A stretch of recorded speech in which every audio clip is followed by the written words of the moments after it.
ঈদ মোবারক সবাইকে। ঈদে তো সবাই আমরা মাংস রান্না করে খাই, তবে আমি সাজেস্ট করব এভাবে একবার হলেও এই সাদা মাংসটা সবাই রান্না করবে। এই মাংসটার ঘ্রাণ এত সুন্দর, মানে রান্না হওয়ার আগে সারা বাড়ি এত সুন্দর ঘ্রাণ ছড়ায় আর এত টেস্ট হয়। আর এই মানে মাংসটা রান্না করতে হয় আস্তে আস্তে মশলা দিয়ে, আর আস্ত মশলা দিয়ে রান্না করার কারণে মাংসটা কিন্তু একদম গলে যায়। হাতে ধরার সাথে সাথে দেখবে যে একদম গলে গেছে। কি কি যে সুন্দর স্মেল আর কি যে মজা হয় খেতে। তাহলে চলো রেসিপিটা আমি কিন্তু 2 বছর আগেও আমার পেজে দিয়েছিলাম, সবাই বেশি পছন্দ করেছিলে আর আমার এই রান্নাটা কিন্তু ভাইরাল হয়ে গিয়েছিল। সেই ইয়েতে কিন্তু আবারও তোমাদের নতুন করে যারা দেখোনি এখনও তাদের জন্য আবার ওই রেসিপিটা দিয়ে দিলাম। দেখো এই যেখানে কাঁচামরিচ নিয়েছি, রান্নাটা হবে কাঁচামরিচ দিয়ে, কোনো শুকনা মরিচ হলুদ এগুলো দেবো না কিন্তু।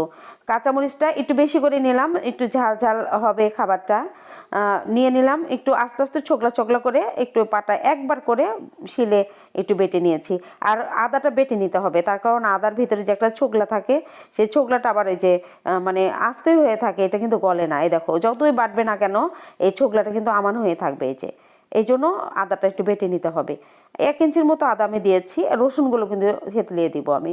প্রথমে একটু শিল দিয়ে একটু ছেঁচে তারপর এক বাটা দেব, যাতে ছোকলে ছোকলে থাকে, বাটা মিহি না হয়, একদম গলে যাবে কিন্তু, এরকম কোনো কিছুই কিন্তু আস্ত থাকবে না।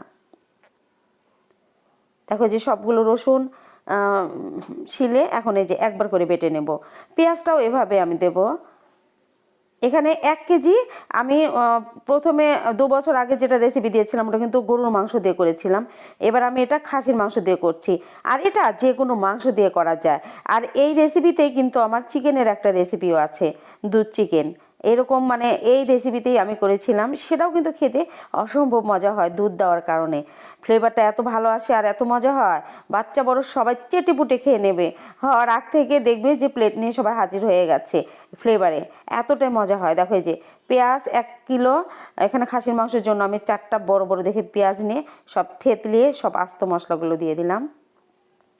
মাংসগুলো আমি আগে থেকে ধুয়ে রেখেছিলাম। তেল হাড্ডি চর্বি সব দিয়ে এই মানে রেসিপিটা করবে। আর এই যে মশলার মধ্যে 1.5 চামচ আমি ধনিয়ার গুঁড়া দিলাম, ভাজা ধনিয়ার গুঁড়া, ভাজা জিরার গুঁড়া 1.5 চা চামচ দিয়ে দিলাম। তেজপাতা দিতে হবে, 2টা তেজপাতা আমি ছোট করে কেটে দিয়েছি, 2টা বড় কালো এলাচ, আর এই যে 4-5টা দারচিনি, সব আস্ত মশলা দেব। আর এখানে 7-8টা সাদা এলাচ, লবঙ্গ দিতে হবে, এটা 5-6টা দিয়েছি আমি, আর কালো গোলমরিচ দিয়েছি 10-12টা। পরিমাণ মতো লবণ দিয়ে এবার সরিষার তেল দিয়ে এই রান্নাটা হবে। সরিষার তেল দিয়ে রান্না করলে রান্নার স্বাদটা বেশি বেড়ে যায়। আর দুধটা পরে দিচ্ছি। এভাবে সব মশলা দিয়ে খুব সুন্দর করে মাখিয়ে নিতে হবে, একটু সময় নিয়ে কচলে কচলে মাখিয়ে নিতে হবে, তো মশলাগুলো একদম মাংসের গায়ে গায়ে লেগে যায়। এরকমভাবে মাখিয়ে 15 থেকে 20 মিনিট রাখতে হবে। এতে করে আমি যেহেতু খাসির মাংস রান্না করছি, স্মেলটা আর থাকবে না, সুন্দর একটা ফ্লেভার চলে আসবে। এরকমভাবে আমি 15 থেকে 20 মিনিট ঢেকে রেখে দিব। মশলাগুলো একদম ম্যারিনেট করব, মাংসের মধ্যে চলে যাবে মশলার ফ্লেভার। ঢেকে রেখে দিলাম। এই তো 15 মিনিট পর দেখো যে আবারও দুধ দিয়ে আবারও ঢেকে রাখবো 10 থেকে 15 মিনিটের জন্য। 10 থেকে 15 মিনিটের জন্য ঢেকে রেখে চুলায় আমি দিয়ে দিয়েছিলাম। এই যে চুলায় দেখো যে বলক চলে এসেছে। এভাবে খুব কম আঁচে, এখানে কিন্তু কোনো পানি ব্যবহার করা যাবে না, দুধ দিয়ে রান্নাটা করতে হবে।